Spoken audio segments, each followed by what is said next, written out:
Hey everyone, and welcome. Today we're diving into an absolutely essential Islamic practice, one where physical cleanliness and spiritual purity really come together. We're talking about the ritual bath, known as ghusl.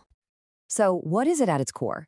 Well, ghusl is a really simple but profound act. The whole goal is to get clean water to cover every single part of your body. You can almost think of it as a complete and total spiritual reset button. So here's our roadmap for this explainer. We're going to cover when ghusl is an absolute must, the core steps you have to do, the recommended way to do it, and its role during special occasions. Okay, so what actually triggers the need for ghusl? I mean, what are the specific situations that make it a requirement? Let's take a look. The reasons for doing ghusl kind of fall into two buckets. Some are for both men and women, like after sexual intercourse, and then there are others that are specific to women, like when menstruation or post-childbirth bleeding ends. And this quote from a prophetic tradition gives us a really important clarification. It makes it crystal clear that the act of intercourse itself is what makes ghusl necessary for both partners. It doesn't matter if ejaculation happens or not. All right, now let's get into the how-to. What are the absolute core, non-negotiable steps you need to perform for your ghusl to be valid? It really all boils down to these three fundamental pillars. If you do these three things and you have the right intention, your ghusl is done. It's that straightforward. You rinse your mouth, you rinse your nose, and you wash your entire body.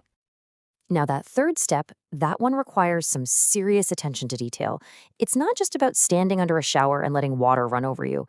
The key is complete coverage. That means the water has to get through all of your hair, even a thick beard, and actually reach the skin underneath. Okay, so we've covered the bare essentials, but beyond that, there's a recommended method, a way to elevate the practice from just fulfilling an obligation to a more complete, mindful, spiritual act. This method follows the prophetic practice, or Sunnah, and it adds a bit more detail. You'll notice it includes performing wudu, that's the partial washing you do before prayers, right in the middle of the ghusl itself. It also involves mindfully pouring water over your body 3 times, which adds this whole other layer to the process. And we have this amazing historical account that gives us a detailed first-person view. It paints such a clear picture, step by step, of how this more complete ghusl was done. It really turns a list of rules into something you can actually visualize. So we've talked about when ghusl is required, but what about the times when it's not strictly mandatory, but is highly recommended? This is especially true for events that involve the whole community. You can think of these as a kind of spiritual prep for big events. Doing ghusl before the main weekly prayer on Friday, for the huge Eid festivals, or right before starting the Hajj or Umrah pilgrimage, it's a way of physically and spiritually getting ready to enter into a special state of worship with everyone else. And this, right here, highlights such a beautiful part of the practice. It's not just about you and your own personal purity, it has this social aspect to it. The reason it's recommended for Friday prayers is really rooted in being considerate and respectful of others in a big crowd, making sure it's a pleasant and focused environment for everybody. So to really get the full picture, it helps to see how ghusl stacks up against the other main form of ritual washing in Islam. This chart puts it all side by side perfectly. Ghusl is the major purification, right? It's the full body reset needed after those big events. Wudu, on the other hand, is the minor purification. It's a more frequent washing of just specific parts, face, hands, arms, feet, that you do, for example, before each of the daily prayers.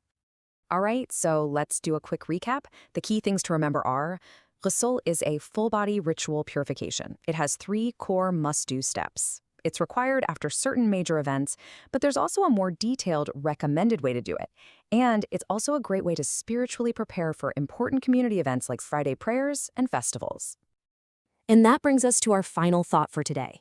We've seen that ghusl has clear rules and really practical reasons behind it. But that leaves us with a bigger question to think about. Beyond all the rules, how does this physical act of washing actually connect to a deeper, internal sense of spiritual focus, of renewal and well-being in your daily life?